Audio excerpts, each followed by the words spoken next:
I write books that I need to hear myself. So I Yeah. write, it's not like I'm in this sort of like wise space of living my life with the right values or perspective. I'm often like, I've got a little inner part of me who knows best. And I try and let that part of me tell me what I need to hear. I think the great thing about fiction is you can just explore questions Yes. and Yeah. Yeah.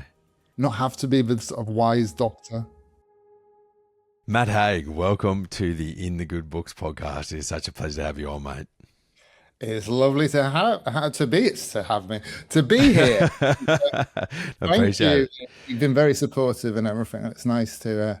Yeah, I'm just waking up because obviously I'm on UK time, so I'm like, Yeah. Yeah. And where in the UK actually are you?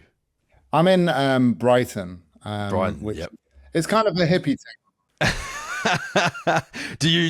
Would you consider yourself a hippie? I'd say I'm like 12% hippie if we're doing the percentages. Well, let's dive into your childhood, Matt. Like, where did you grow up? Because, reading the Midnight, and we'll get on to the Midnight Train, but reading the Midnight Train, that was centered up North England, wasn't it? Is that where you grew up, or where did you grow up in England? I was born in the north in Yorkshire, Sheffield, Yep. where the Midnight Train is set. That's the town in Yorkshire. Yep. I grew up a little south of there, sort of a 40-minute drive south in Nottinghamshire, so Robin Hood country. It was a small town with, I'm talking back in the 80s and 90s. It had nothing like culturally going on. It didn't have a bookshop, didn't have a cinema. Yep. You've got a town of 40,000 people, and it was kind of like, it was a town like back then. It's quite nice now, but back then you just wanted to escape. Yeah. But it did have a library, and my Yep. parents used to work quite late. So after school, I'd sort of like hang out at the library, not necessarily to read books, just because it was a nice space to just sort of chill. And Yeah. but being surrounded by books, it was kind of like an osmosis situation where you're picking up things, and you might have a look at Stephen King or whatever's on the shelves. So where did your love of stories begin, or where did you first start writing? Was it in the library after school, or what was the instigation of your imagination?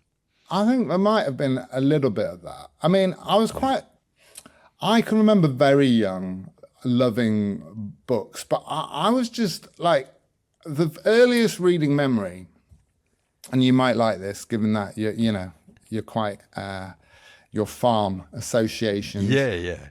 But we lived in the countryside, and we had a catalogue of farming equipment.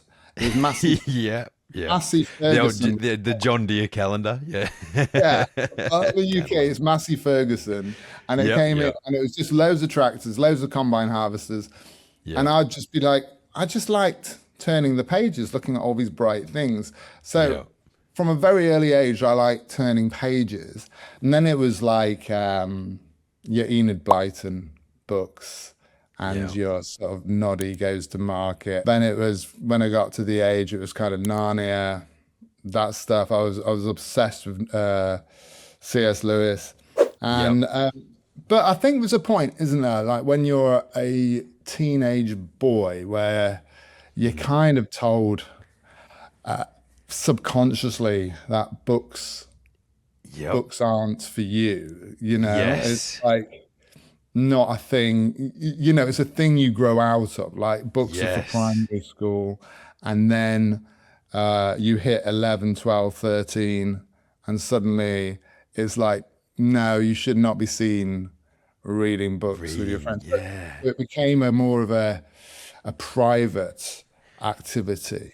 I did have one mate actually who was into horror novels and stuff, and we had a little sort of like we'd swap Stephen King books and things like that. But beyond that, I kind of lost the sort of addiction for reading that I had at a very young age, and it came back a little bit via the school library. But yeah, you have a few wilderness years, and I think that's when loads of boys, and I know you've spoken about this as well, loads of boys kind of drop off at that point. It's so interesting that, I grew up in Western Queensland, Australia, and you grew up in the north of England, and we all experienced that same cultural shift. Why do you think that that's such a similar experience for, and you're obviously a lot older than me too. But I shouldn't say that, actually. Sorry, Matt. You're only a few years older than me. I'm a lot older than you, Luke. But that's fine. I think there's loads of things because it's kind of like a passive activity physically. So when you mention like going out there, it's thinky.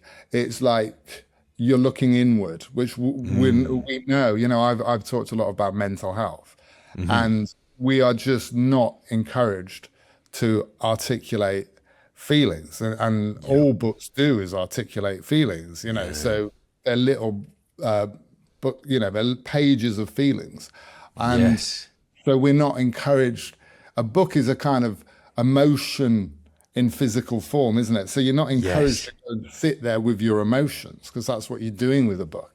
And maybe there's something instinctive where a boy at that age feels like they've got to go out and just sort of like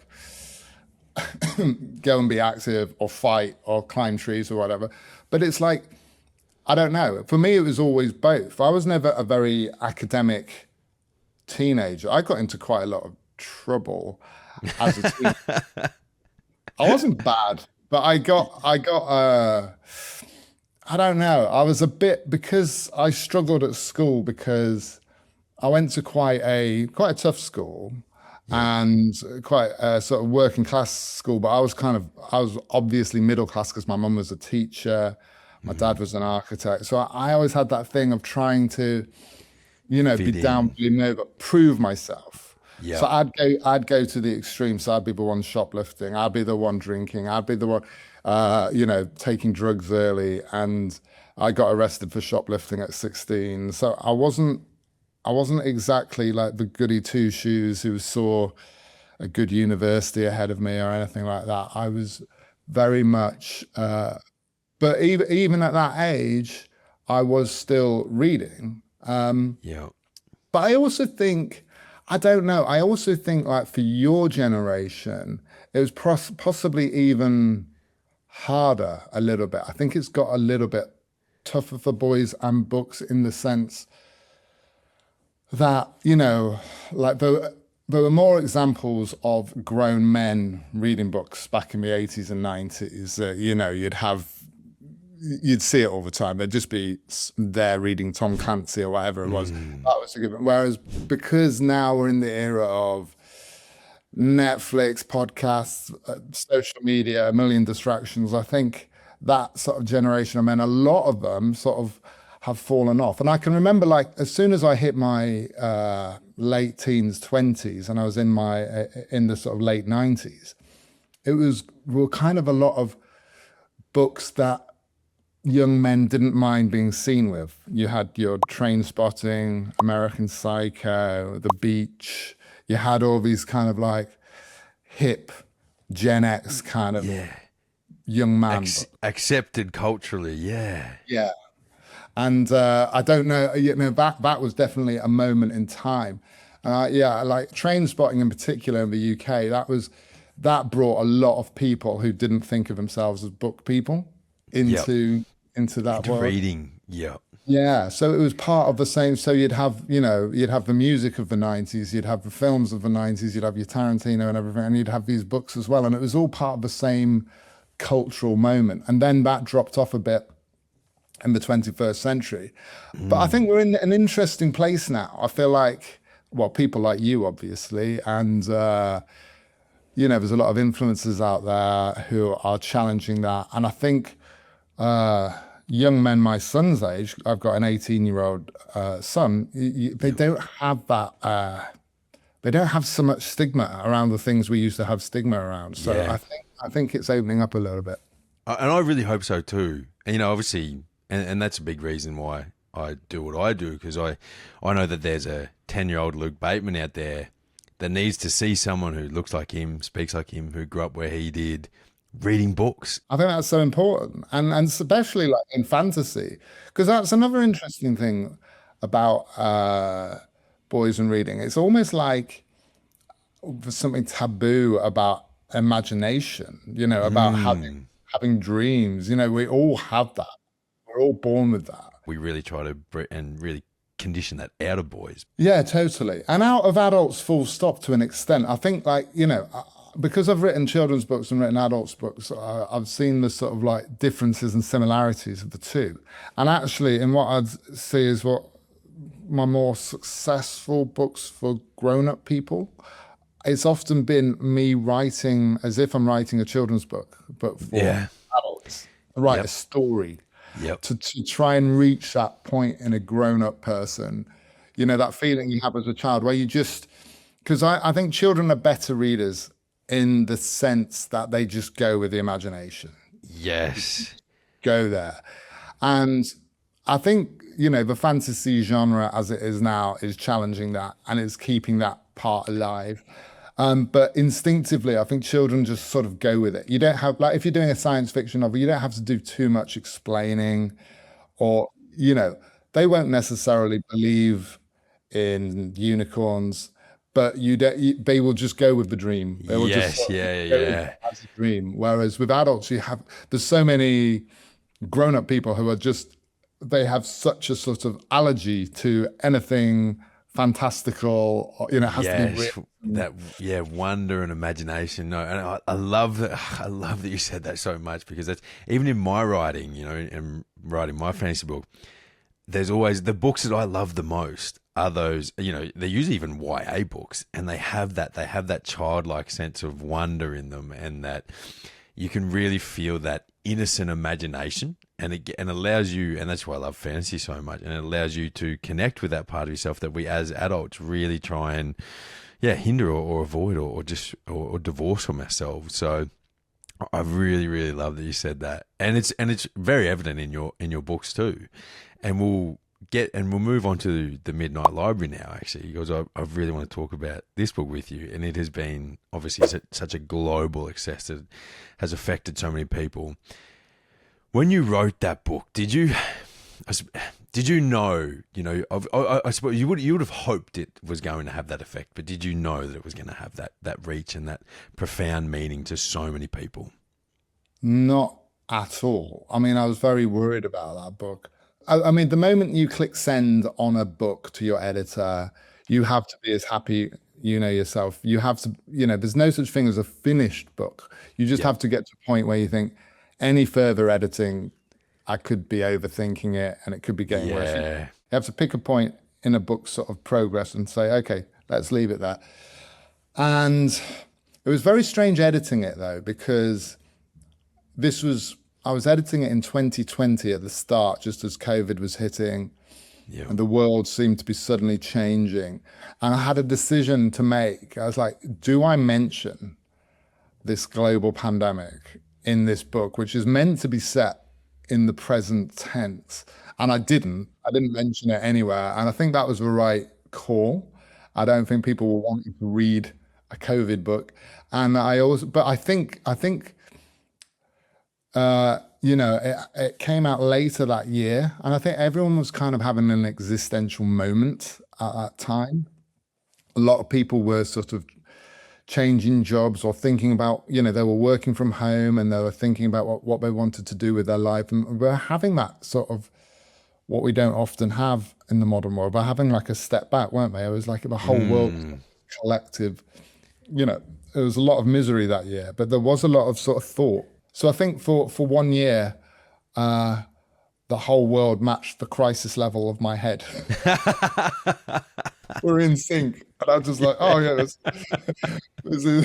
is my every year, You're like, oh, welcome to my life. Yeah. So I think it was timing, and I think I don't know. As I say, I like to write books. Like when I was younger, I wrote a lot of books. I mean, the Midnight Library was, at least book number 20 or something crazy. Wow. Okay. So for a lot of people, that was the first time they'd heard of me. But, there were a lot of books before that. And my writing style had changed a lot in that time. Yep. I'd say I started off quite insecure and pretentious with my sort of earlier novels. I was very, yeah, very, there was a slight artificiality to it. And then I later discovered my style, and it's definitely not a style for everybody, but I like I like accessible books. I like simple books. I like books with short chapters. I like Mm-hmm. simple sentences. Like at school, you're never encouraged to use words like nice or, simple. Mm, My favorite words are monosyllables like home, sky, love, simplicity. And the Midnight Library was probably my simplest in some ways, but I really liked it and I had that comforting feeling. And I think a lot of people were, I mean, for me, I think it came out of social media. That feeling on social media where you're just comparing yourself all the time mm, to other lives and you're sort of scrolling past people having their best moments and putting them out there. And that constant comparison we do, that's just the nature of social media. And so to write a book that's sort of saying this grey, compromised, sort of not overtly successful life actually in some ways might have as much magic and wonder in it potentially as any other as life any you of could the. imagine. Yeah, Yeah, exactly. So that was yeah, the time for me to write it. And you just hope. All I've noticed with writing books, especially with writing fiction, is it's incredibly unpredictable as to how it will land. And you can think, oh, XYZ about it, but it changes as soon as it's out. yeah, yeah, yeah. Yes, yeah, I agree. And so you spoke about your writing and your style changing, as you wrote more and more and more, which I'm sure all writers will experience as well. But how did you first come to writing? Take me back to the first book. What made you want to write? To be honest, Luke, my first book was 26 years old. I was very I was very ill, really. I'd had a breakdown at 24. So I was feeling like I was recovered because I was relatively recovered from a total breakdown. But I was still quite ill. I was still quite mentally unwell and fragile. I mean, to the extent that I could hardly, it sounds sort of pathetic saying it, but I could hardly go out of our flat, our apartment on my own to the corner shop without having a panic. Every Wow. time I was outside with the sky above me, I would have like just panic. So I was writing in that sort of headspace of not having had therapy, not having found the right pills, not, being absolutely nowhere really on the mental health journey. And writing was something I was kind of drawn to for sort of two reasons. One, for those sort of mental health reasons. I think there is something therapeutic just about the act of writing, just about creating a world that you've got some kind of control over or you can order or make sense of. When Mm, the world feels overwhelming and you can do that in your own head, I think that's quite comforting. But also practically, I couldn't do anything. I couldn't go to an office for a 9 to 5 job.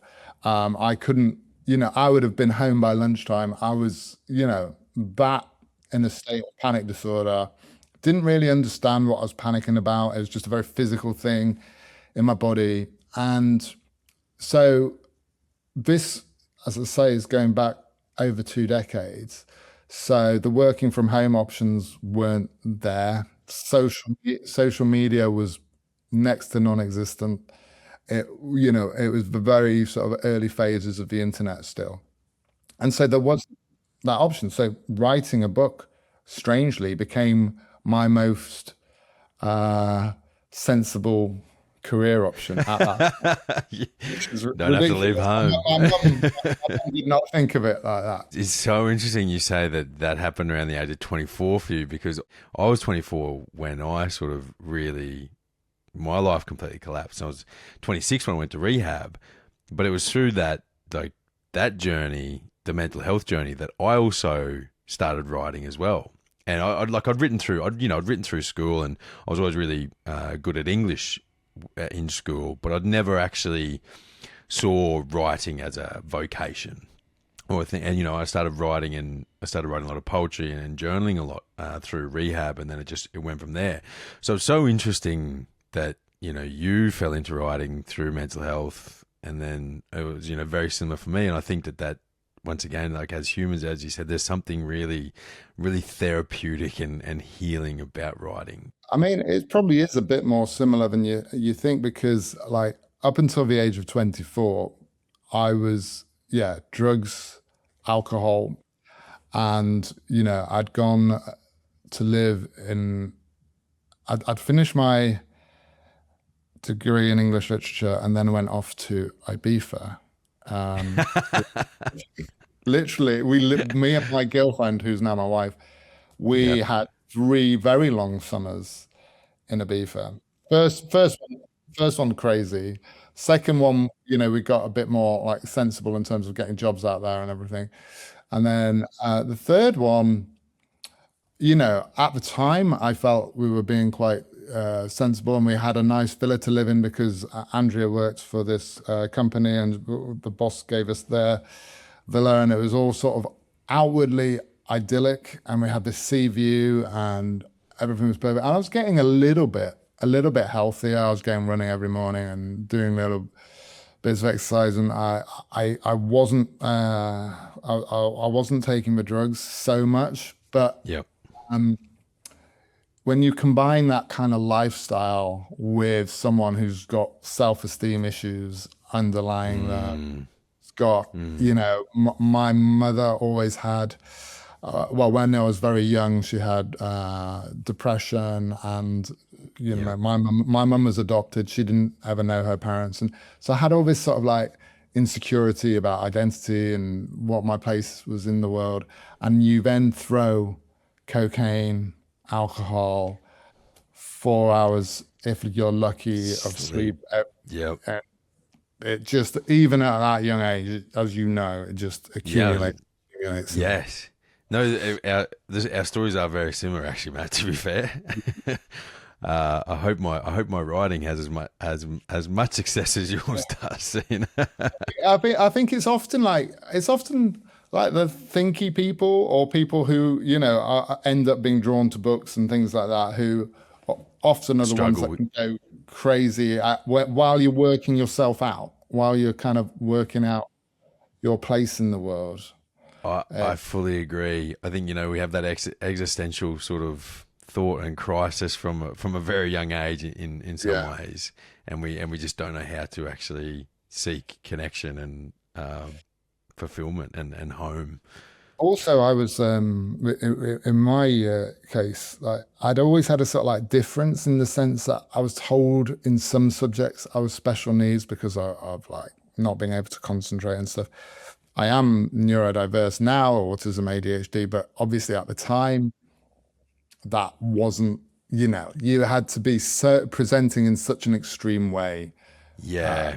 People to, it was the film Rain Man, with Dustin Hoffman. That was what autism was. It was just like a very extreme, obvious case. So I didn't know anyone who was. I obviously did know people who are autistic and ADHD, but no one was diagnosed with that. I don't think I'd ever heard those. Well, I'd heard autism, but ADHD or ADD, not really. So yeah, it just wasn't there. So I had the sense of being different, but not knowing why I was different. And I think that's what a lot of people, who have later diagnoses, they sort of look back and think, oh yeah, there's all sorts going on there. Yeah, yeah, that's pretty evident upon reflection. Yeah. Yeah. And with your writing, with both the Midnight Library and the Midnight Train, you have a very clear message in what you want to get across. And it's very evident, and you do it so well. And why, you share a lot of life wisdom in those books. And why is it so important to you that people understand that message? Because like I've had patches in my life of feeling very misunderstood, and like in depression, even though I was surrounded by people, my main feeling that I really remember is this like painful aloneness, being very far apart, being very unable for people to understand me or for me to understand them. And I feel like books can bridge that gap. And so with these books in particular, as I say, I'm trying to almost have that sort of like childlike feeling of a very simple story. It's like people say, "Oh, I know how it's going to end." It's like it's kind of the point in a way. I'm not writing a Yeah. thriller. I'm not writing a twisty, you know, thriller. It's not like I'm not trying to surprise you. It's not The Housemaid. It's it's about not knowing what's around the next corner. And I love those sort of books, but I'm trying to do something different, and it's not for everybody. But it's like there's a kind of consolation with sort of simplicity, and it's the same with music. I always compare books to music because I think Mm. there's a massive kind of overlap, and there's a kind of lyricism to books and a lyricism to music which kind of matches. And like sometimes, yes, you want to listen to some really complex piece of music, but sometimes you just want a really like you want here, there, and everywhere. You want something Yeah. really simple and just like comforting. And Yeah. I think books can do that. But because I think we tie books so much to school, to education, our first encounter for a lot of people is school and university. I think people are sometimes a little bit suspicious if a book feels too easy or Yeah. it's not bombarding them with new information on every page. So, but for me, it takes quite a lot of drafts to get to easy reading. Do you know what I mean? It's Yes. not, Yeah. Yeah. Yep. Yep. and especially like because the Midnight Library and the Midnight Train are essentially, in a way, science fiction. Like they are fantasy, but I'm trying to actually explain the fantasy as possible within the world of the book. So with the Midnight Library, there's quantum physics, and there's the same sort of quantum physics now with like there's a science of how at the end of our lives our brains outlive our hearts by a few Mm. minutes and what Mm. happens in that space. So I was interested in that, and there's a science to it about how our life may really flash before our eyes and what's happening there. And so the first or second or third draft, you're trying to sort of show off and put all the science in there and explain it and overdo it. But then you gradually sort of take that out and try and make it a easier reading experience. So I don't know with these books. Again, as I say, it's very different to how I started writing when I was younger. But I try and make it as simple as possible, and I find there's a kind of comfort in that. I remember being very anxious and very depressed and finding reading difficult. And so I think all my little things that I do in a book, like the short chapters, the short sentences, and the happy or at least potentially happy endings, Mm. they are they're kind of like that sense of recovery of taking someone out of the, swamp and making Yeah. them feel less alone. Mate, and you do it so well. And the Midnight Train, they're standalone novels, but they are two sides of the same coin, the Midnight Train and the Midnight Library, and they really complement each other so well. And I loved it. I love the Midnight Library, but the Midnight Train blew me away, mate. It brought me the end of the book, brought me to absolute tears. Like I was in tears when I was finishing this book. So, but firstly, thank you for that. But It's secondly, always good to make someone cry, Luke. mate, no, truly, like I just sat there and Oh, I was bless like, you. Bless you. yeah, this is just so, like, I was like, wow, this is so applicable to me. And it really scares me, as a 31-year-old man and who wants a partner and children so much. That was so incredibly impactful to me, that book. And it just made me sit back and go, oh, wow. But my question to you is, what made you want to sort of, it's not the same universe, but why did you want to re-enter that similar space? Well, it happened really naturally. Like when I started writing this book, it wasn't a companion to the Midnight Library at all. It went through three different, not like just drafts. It went through three different titles. I know you said in your acknowledgement or in the end note you said that that pretty much from the first draft to the end draft the only thing that was left was Venice. Yeah, but Yeah, sorry, go on, that's go true. on. Like the Yeah, first book, yeah, I was starting writing this very like science fiction book about AI. I was writing yeah, about yeah, AI. yeah, yeah. It was like this man at the end of his life had paid a software company to sort of relive his life without him knowing he was reliving his life. And then it starts to glitch. Oh yeah, And so Venice yep, starts to disappear. So it was more like Black Mirror or something. It was kind of like a science yes, yep, yep. thing. And then I thought it was lacking a kind of warmth to it, and I wasn't feeling the characters, and it was all about the concept. So it evolved into this train through this man's life, which was initially the Yesterday Train, but I didn't like that title. I'm also really relieved now. Yesteryear is massive, but I didn't put yesterday in a Yeah. title of a book right now. But I think it was just because like I was leaning more in. I was leaning more into the thinking of the Midnight Library. I realized I was writing a book about regret, and I was also. It's different to the Midnight Library. It's almost having an argument with the Midnight Library because it's saying something different to the Mm-hmm. Midnight Library. Midnight Mm-hmm. Library is all about acceptance and it's quite passive. Whereas this is about saying, if you're actually viewing your life from the perspective of your last days, Mm-hmm. what would you be doing? Are you living it with those sort of priorities? And I think I always forget her name. There was this like palliative care nurse called Bronnie, I think Bronnie Weir, and Mm. she wrote that book about the sort of the five regrets of the Yeah, dying. yeah, yeah. Like the five main regrets of the dying. Yeah, Yeah, yeah. and it's always around work. It's always around like Mm-hmm. having your priorities wrong and working Mm-hmm. too hard and not being with your family or not being with your friends and like I have such a bittersweet, like a lot of people, and like you, from the sounds of it, I have this bittersweet Mm-hmm. relationship with work. Like, Mm-hmm. I kind of need to be out there in the world and sort of like doing stuff, and I like being of use, if you can call it that, with books or Yeah, whatever. being Like, yeah, yeah, it's sort of like being in giving back, service.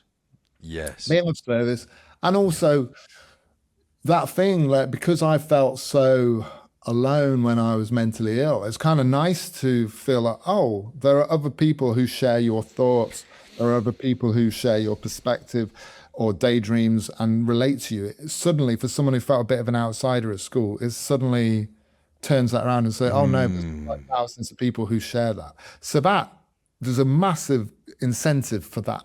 But at the same time, you get as like my career sort of like outwardly looked more successful. Inwardly, I was noticing the old stuff coming back, the old depression. Like I was drinking more again. I've been off for wanking Mm. years. And then like in 2019, 2018, I was drinking again. I went on a tour where I'd have a bottle of vodka every single, no, I wouldn't have the whole bottle of vodka, but I'd ask for a bottle of vodka to be there. And I was needing the old crutches again. Yep. And that's when I sort of like sought therapy. And the theme of the therapy was that I have changed in some ways, but in other ways, I'm always the same person who's needing to escape into something. So when I Yeah. was younger, it was more toxic things like alcohol, cocaine, even a bit of like gambling and stuff like Mm. that. And then that became more subtle addictions, Yes. like fitness can be an addiction, Yes. Well, obviously work running, as well. Yeah. work was Yep. an addiction. And it can be healthy, but it's just about how your attitude is to it and if you're needing it Mm. as something. And so I think I write books that I need to hear myself. But so I Yeah. write, it's not like I'm in this sort of like wise space of living my life with the right values or perspective. I'm often like I've got a little inner part of me who knows best, and I try and let that part of me tell me what I need to hear. But it's not like I think in non-fiction more, you have to sort of at least pretend you've got the answers. But I think the great thing about fiction is you can just explore questions Yes. and Yeah. Yeah. not have to be the sort of wise doctor. Yeah. And I mean, and I would say like you do that so well. And both these books are really, at the end of the day, they're thought experiments. They're to say to someone, hang on, step out of the way you're thinking. And how about you think about things this way, and what does that bring for you? And you do that so well. And our final question before I let you go, mate, is we ask everyone who comes on the pod, what is your good book? The one that you've most loved, the one that's been the most impactful during your life, or the one that you will just recommend to everyone and everyone again and again. Yeah, it honestly changes all the time. And I have given different answers to different versions of this question.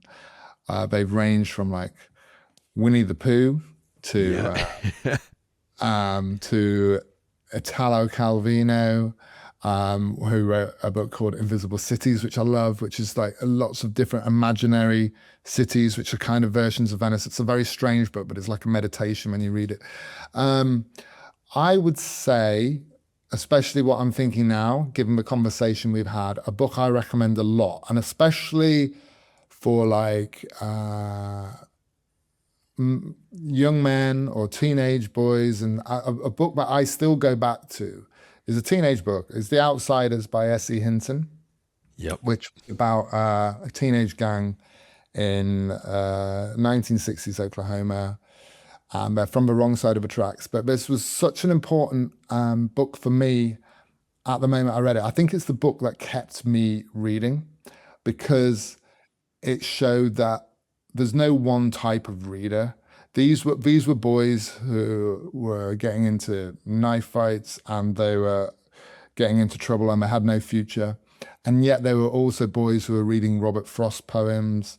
They were appreciating sunsets. They were falling in love. And so it meshed two parts of me that I didn't think could go together. And I think Yeah. for young men, when they have that, they think, oh, suddenly that's how books aren't for them. That was a book that kind of broke through that and said this is so cool and edgy and groundbreaking and youthful and life-giving about books, just as much as there is about movies or music or anything else. Yes. And that was Even it. so, that was the Outsiders. The Outsiders, yeah. It's a book that and Essie Hinton actually, she was a teenager, I think, when she wrote that. So it's perception on teenagers. I think she was 19 or something. Yep. And it was made into a good movie as well, but it's a better book. Well, Maddie, thank you so much for coming on today. This has been, I couldn't have dreamt it to be a better conversation. So Oh, thank you bless so you. much. I've really liked it. Yeah. And I have to say, Luke, I really appreciate what you do with your space out there in social media. I feel like you're such a necessary uh, part of the whole book universe out there, and you're such a positive force, and you're such a passionate force, and there's no sort of pretentiousness to you. You're just out there and you're doing it, and it's exactly what the book world needs. So, Oh, thank you, mate. Yeah, okay. thank you, mate. I really appreciate that, mate.